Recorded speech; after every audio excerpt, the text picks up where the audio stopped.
Praise road. હું Stanley Macwan. મારી YouTube channel Gujarati Bible સ્ટડીમાં તમારું સ્વાગત છે. મારી ચેનલને આજે અત્યારે આગળ તમે સબસ્ક્રાઈબ કરી લો અને ઈશ્વરના જ્ઞાનમાં તમે વધતા જાઓ. આજે ઘણી બધી સંસ્થાઓ છે. મેથડિસ્ટ છે, CNI છે, પેન્ટેકોસ્ટલ છે, બ્રધરન છે, એસેમ્બલીવાળા છે, ભક્તસિંહવાળા છે, રોમન કેથલિક છે, ઢગલો છે. અને આ બધો સંસ્થાવાદ એ ખરેખર ખોટો છે. અને જેમાં બ્રધર હોય, ફાધર હોય, બિશપ હોય, કેપ્ટન હોય, મેજર હોય, જનરલ હોય, આવું બધું હોય છે. આ પાછું શું છે, અમુક વર્ષે આ લોકોની બદલી પણ થઈ જાય છે. પાસ્ટરોની બદલી થઈ જાય છે. આ બધું ખરેખર ખોટું છે. પાસ્ટર જે છે ને એ ખરેખર મંડળીનો બાપ કહેવાય. અને બાપની બદલી થાય. શું તમે તમારો બાપ 5 વર્ષે બદલી કાઢો? ભાઈ હવે આ બાપ અમને નહીં જોતો, હવે બીજો બાપ લાવો અને ભાઈ બીજા બાપને તમે બેસાડો? શું મા સાથે વ્યભિચાર થાય? શું આ અધમ કૃત્ય નથી? પરંતુ આ બધો સંસ્થાવાદ, આ બદલ્યો ફદલ્યો, આ બધું ખોટું છે. ભયંકર ભૂંડું પાપ છે. કઈ રીતે એ જાણવાના માટે આ વિડીયોને તમે આખો જુઓ.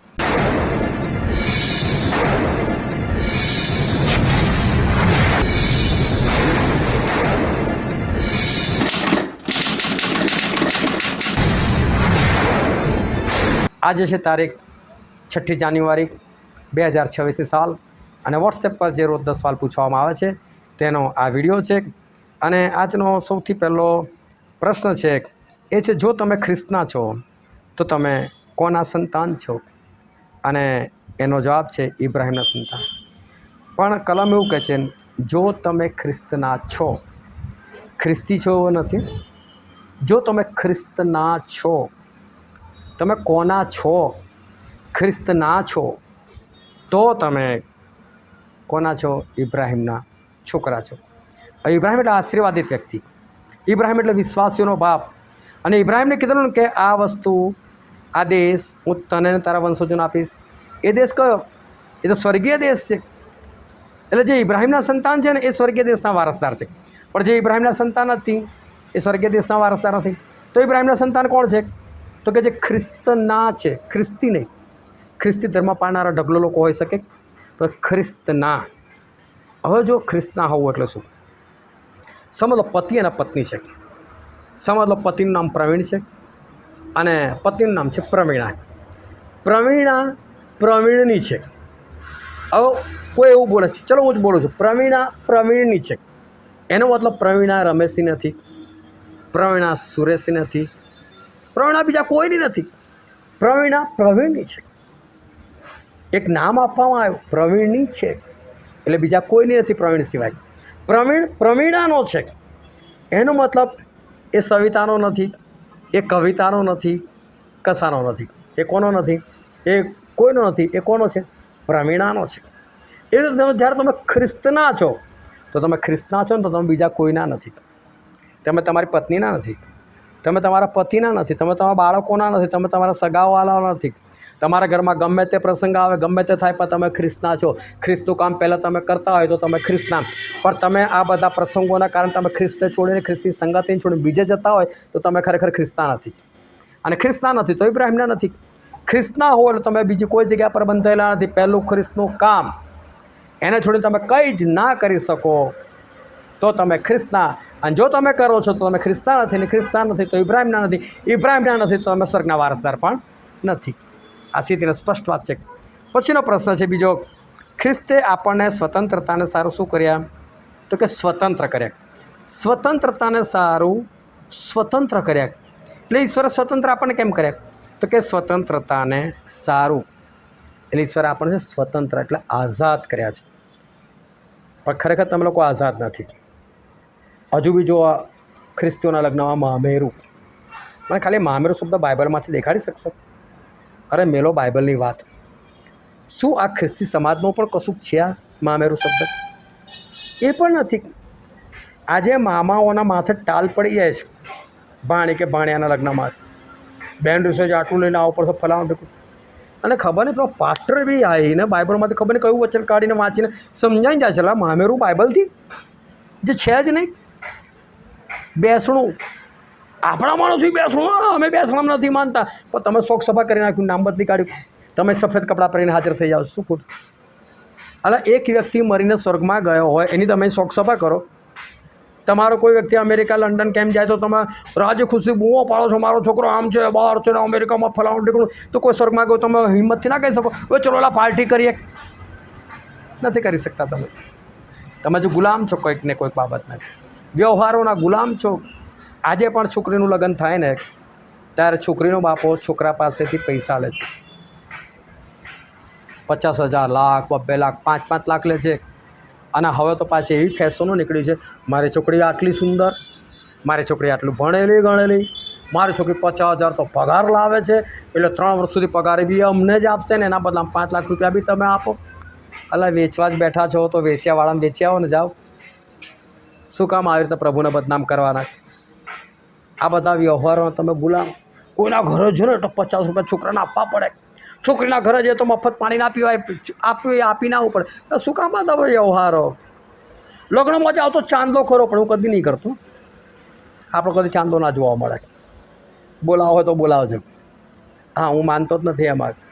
મારે ત્યાં 200-500 આપીને મારે પાછું લાઈનમાં ઊભું રહીને ખાવું હોય તો મારા ઘરે જ ના ખર્ચો કરીને ખાવું. હું મારા પરિવાર સાથે ના કે તે પાતે ઊભા ખાઈએ. એ તો સંબંધ છે એટલે આવીએ. તમે સંબંધ છો એટલે બોલાવો, પણ ચાંદલો એટલે શું?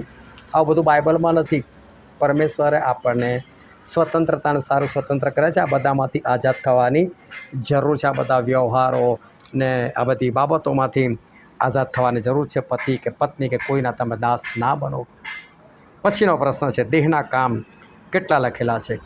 અને લખેલા છે 15, પણ દેહના કામ ઢગલો છે, પણ લખેલા છે 15.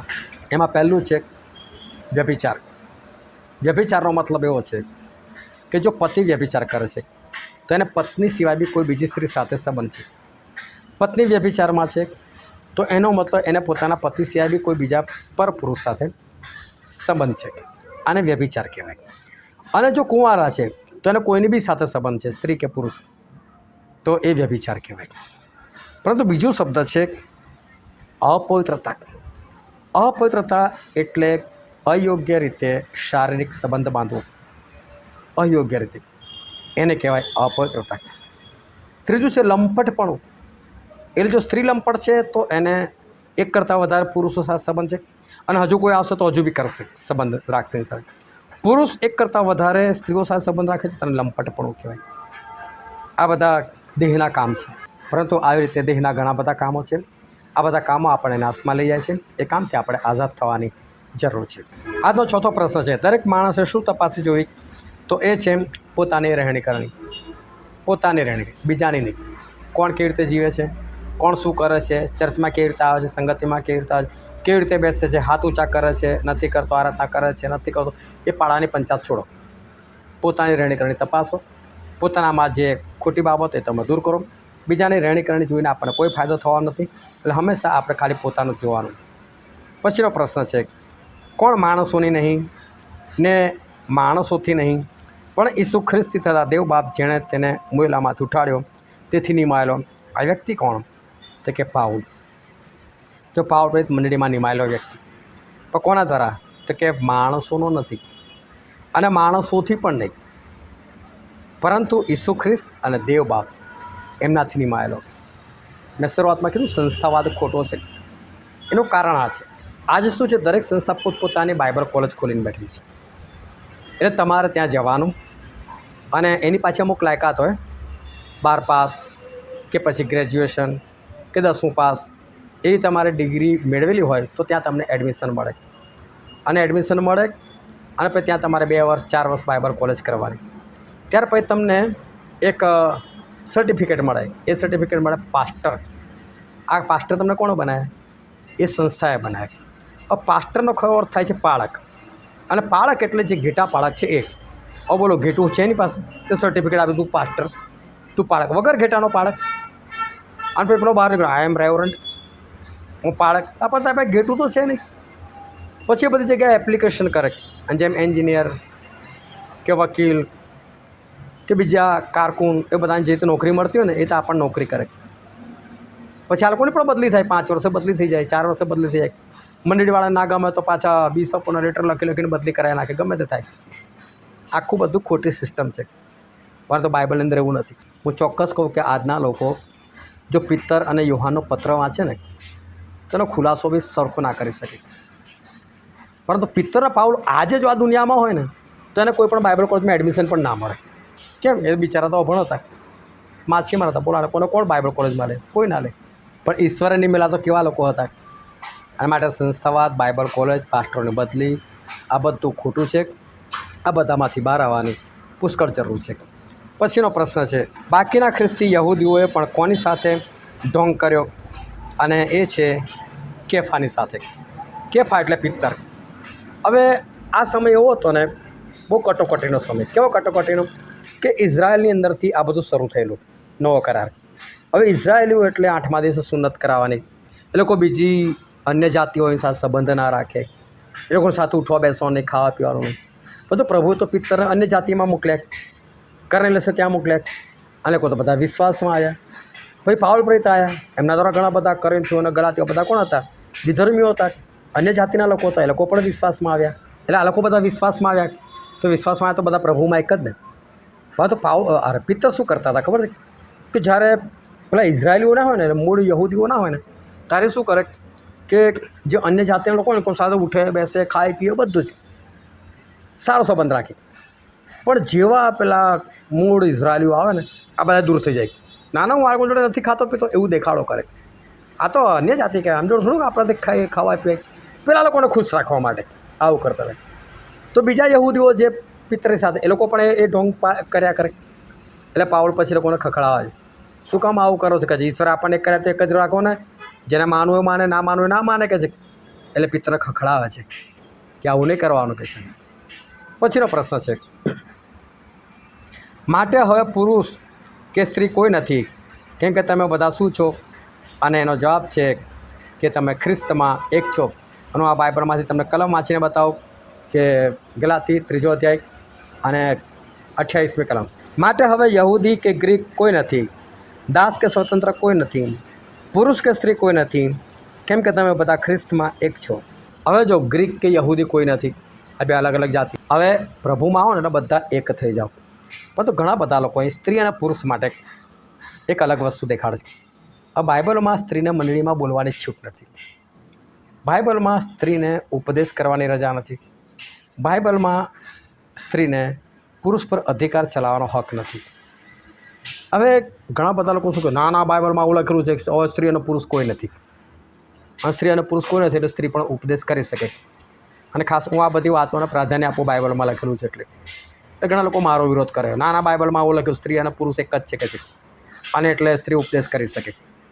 ચલો માની લો સ્ત્રી અને પુરુષ એક છે, તો એનો મતલબ એવો થયો કે સ્ત્રી નથી ને પુરુષ નથી, બંને એક છે. તો સ્ત્રી બી લગ્ન કરે ને, બંને એક જ હોય તો પુરુષ બી લગ્ન કરે ને. તમે તમારા છોકરાનું લગ્ન કોઈ છોકરા સાથે જ કરાવો ને, તમે તમારી છોકરીનું લગ્ન કોઈ છોકરી સાથે કરો જો બંને એક હોય તો.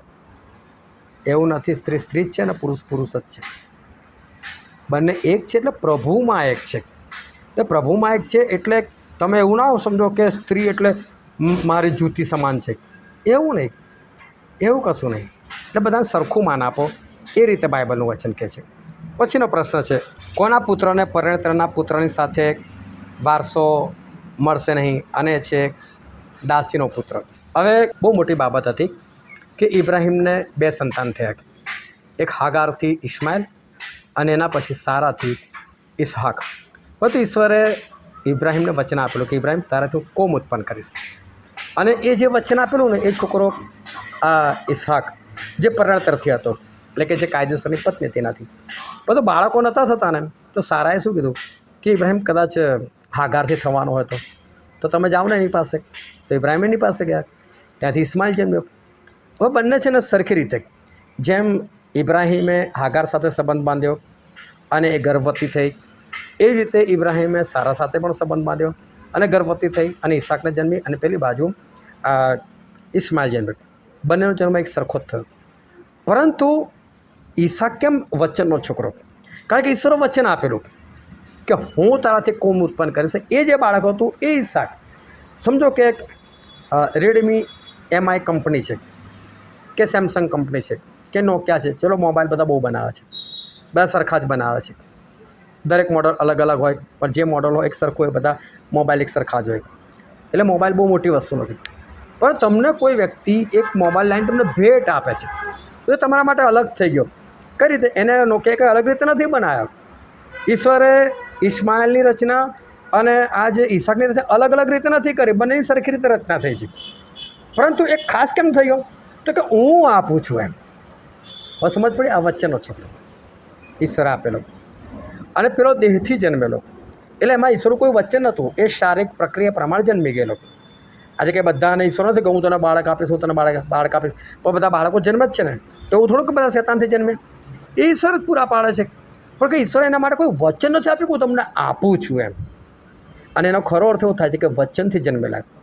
વચનથી જન્મેલા એટલે નવો જન્મ પામેલા. જ્યારે તમે ઈશ્વરનું વચન સાંભળો અને વચન તમને અસર કરી જાય અને તમે ઈશ્વરને જીવન સમર્પિત કરી દો, એ તમારો નવો જન્મ કહેવાય. જેમ પિત્તરે ઉપદેશ કર્યો 50માના દિવસે અને 3000 લોકોએ બાપ્તિસ્મા લીધું, એ લોકોનો નવો જન્મ થયો. એ વચનના છોકરા થયા. આ જે વચનના છોકરા છે એ લોકોની સાથે તો દાસીનો છોકરો, એટલે કે જે બંધનમાં જન્મેલા છે અને બંધનમાં જ રહેલા છે, એ લોકોને વારસો ના મળે. એટલે જ્યાં તમે વચનથી જન્મો છો ને ત્યાં તમને સારાના સંતાન ગણવામાં આવે છે. અને જ્યાં તમે કરણીઓના બંધનમાં છો ત્યારે તમને હાગારના સંતાન ગણવામાં આવે છે. એટલે હાગારના સંતાન એ પેલા પરણેતરના સંતાન સાથે રાજ્યના વારસદાર ના બને એમ કહેવા માગે છે. પછીનો પ્રશ્ન છે, કોના કામ ખુલ્લા છે? અને એ છે દેહના કામ. હવે દેહના કામ ખુલ્લા એટલે શું? બધા દેખાય. વ્યભિચાર તો દેખાય, લંપટપણું તો દેખાય, મૂર્તિ પૂજા તો દેખાય, અપવિત્રતા તો દેખાય, ચોરી તો દેખાય, અને કજ્યા કંકાસ તો દેખાય, ઈર્ષા તો દેખાય, ક્રોધ તો દેખાય, નશો કરે તો દેખાય. આ તો બધું એ દેખાતું હોય છે. અને માટે આ બધા જે દેહના કામ છે એ દેહના કામ તો દેખાતા હોય છે. એ તો ખુલ્લા છે. એટલે એને ખુલ્લા એટલા માટે કહેવામાં આવેલા છે કે દેહના કામ એ તો દેખાતા હોય છે, એટલે એને ખુલ્લા કહેવામાં આવે છે. પછીનો પ્રશ્ન છે કે જ્યારે કોઈ માણસ પોતે કંઈ ન છતાં હું કંઈ છું એમ ધારે છે ત્યારે તે શું કહે છે? ખરેખર એ શબ્દ કે ત્યારે તે શું કહે છે, પણ મેં શબ્દ ફેરવીને શું કરે છે એમ કરી નાખ્યું. તો શું કહે છે? 10મો સવાલ છેલ્લો. જ્યારે કોઈ માણસ પોતે કંઈ ન છતાં હું કંઈ છું એમ ધારે છે ત્યારે તે શું કરે છે? અને મેં શબ્દ બદલીને કરીને જગ્યાએ કહે કરી નાખ્યો. એટલે જવાબ થઈ ગયો કશું નહીં. તો ખરેખર શું કરે છે? તો કહે છે કે પોતાને ભૂલાવે છે. હવે જુઓ, તમે કંઈ જ નથી પણ છતાં તમે તમારી જાતને કંઈ છો એવું તમે લોકોને આગળ દેખાડો. સીધી ભાષામાં કહો, બણગા મારો, ડંફાસો મારો, એની વાત મોટી મોટી વાત કરો.